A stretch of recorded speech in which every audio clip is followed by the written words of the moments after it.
BTC নিৰ্বাচনৰ প্ৰাক মুহূৰ্তত পুনৰ শক্তি বৃদ্ধি পালে হাগ্ৰামা মহিলাৰীৰ বিপিএফ দলত দেখিবলৈ পোৱা গৈছে এবাৰ বিটিসিত বিজেপিৰ দলৰ ভেটিত বৃহৎ খহনীয়া হৈছে প্ৰায় ৩ শতাধিক লোকে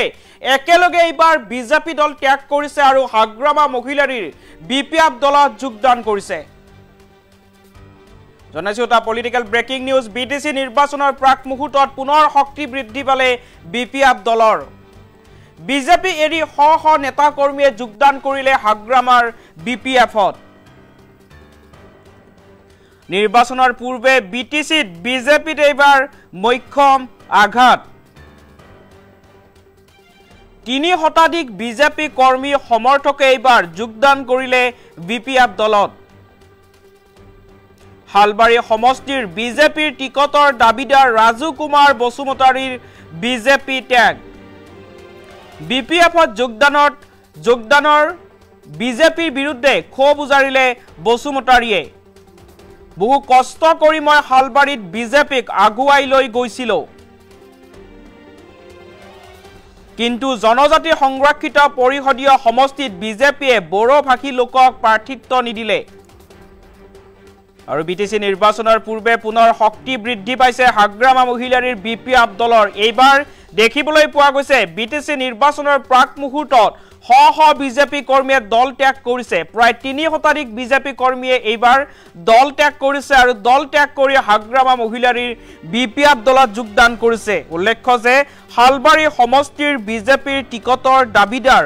ৰাজু কুমাৰ বসুমতাৰীয়ে বিজেপি দল ত্যাগ কৰিছে আৰু হাগ্ৰামা মহিলাৰীৰ বিপিএফ দলত যোগদান কৰিছে বিপিএফ দলত যোগদান কৰিয়ে বিজেপি নেতৃত্বৰ বিৰুদ্ধে ক্ষোভ উজাৰিছে ৰাজু কুমাৰ বসুমতাৰীয়ে উল্লেখ্য যে ৰাজু কুমাৰ বসুমতাৰীয়ে মন্তব্য কৰিছে যে বহু কষ্ট কৰি মই হালবাৰী সমষ্টিত বিজেপি দলটোক আগুৱাই নিছিল কিন্তু জনজাতি সংৰক্ষিত পৰিষদীয় সমষ্টিত বিজেপিয়ে বড়ো ভাষী লোকক প্ৰাৰ্থিত্ব নিদিলে আৰু এইবাৰ বিজেপি দলৰ বিৰুদ্ধে ক্ষোভ উজাৰি হালবাৰী সমষ্টিৰ বিজেপি দলৰ অন্যতম টিকটৰ দাবিদাৰ ৰাজু কুমাৰ বসুমতাৰীয়ে দল ত্যাগ কৰিছে আৰু সমৰ্থকসহ প্ৰায় ৩ শতাধিক লোকৰ সৈতে এইবাৰ বিপিএফ দলত যোগদান কৰিছে আৰু দেখিবলৈ পোৱা গৈছে এতিয়া বিটিসি নিৰ্বাচনৰ প্ৰাক মুহূৰ্তত বিজেপি দলৰ ভেটিত খহনীয়া হৈছে প্ৰায় ৩ শতাধিক লোকে এইবাৰ বিজেপি দল ত্যাগ কৰিছে আৰু হাগ্ৰামা মহিলাৰীৰ বিপিএফ দলত যোগদান কৰিছে বিটিসি নিৰ্বাচনৰ প্ৰাক মুহূৰ্তত এতিয়া পুনৰ শক্তি বৃদ্ধি পাইছে হাগ্ৰামা মহিলাৰীৰ বিপিএফ দলৰ যোগদান হবৰ মন্তব্য আছে মন্তব্য আগবঢ়াইছো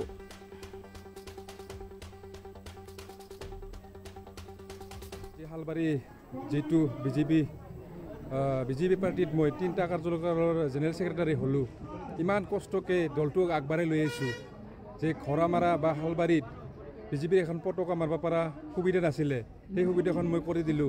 ইমান কষ্ট কৰি মই দলটো আগুৱাই লৈ আহিলো তাৰপিছত আজি টিকেটৰ ক্ষেত্ৰত 3টা এছটি ৰিজাৰ্ভত আমাক বড়ো ভাষী কিবা এজনে কেণ্ডিডেট নিদিলে তাৰে মই দুখত আজি মানে বিপিএফত যোগদান কৰিলোঁ আজি মোৰ লগত 350ৰ ওপৰত আৰু আহিব মানুহ মোটামুটি মই আমাৰ বিজেপি দলৰ পৰা কমেও 3000 মানুহ মই জইনিং কৰাই দিম বিজেপি মানুহ গোটেইখিনি মোৰ বিজেপি মানুহ মোৰ সমৰ্থকৰ বিজেপি মোৰ কাৰ্যকৰ্তা চব হালবাৰী নিৰ্বাচনক লৈ যে আজি আমাৰ যিটো বিপিএফ আজি ৰাইজৰ মাজত বহুত মানে জনপ্ৰিয় হৈ উঠি আছে যে বিপিএফ দলে এইবাৰ জিতিবই যে হালবাৰী যেটো বিজেপি পাৰ্টিত মই 3টা কাৰ্যালয়ৰ জেনেৰেল সেক্ৰেটাৰী হলো ইমান কষ্টকে দলটোক আগবাঢ়াই লৈ আহিছো যে খৰামাৰা বা হালবাৰীত বিজেপিৰ এখন পতাকা মাৰিব পৰা সুবিধা নাছিলে সেই সুবিধাখন মই কৰি দিলোঁ ইমান কষ্ট কৰি মই দলটো আগুৱাই লৈ আহিলোঁ তাৰপিছত আজি টিকেটৰ ক্ষেত্ৰত 3টা এছটি ৰিজাৰ্ভত আমাক বড়ো ভাষী কিবা এজনে কেণ্ডিডেট নিদিলে তাৰে মই দুখত আজি মানে বিপিএফত যোগদান কৰিলোঁ আজি মোৰ লগত 350ৰ ওপৰত আৰু আহিব মানুহ মোটামুটি মই আমাৰ বিজেপি দলৰ পৰা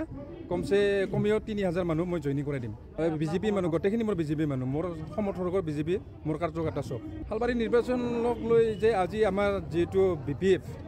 আজি ৰাইজৰ মাজত বহুত মানে জনপ্ৰিয় হৈ উঠি আছে যে বিপিএফ দলে এইবাৰ জিতিবই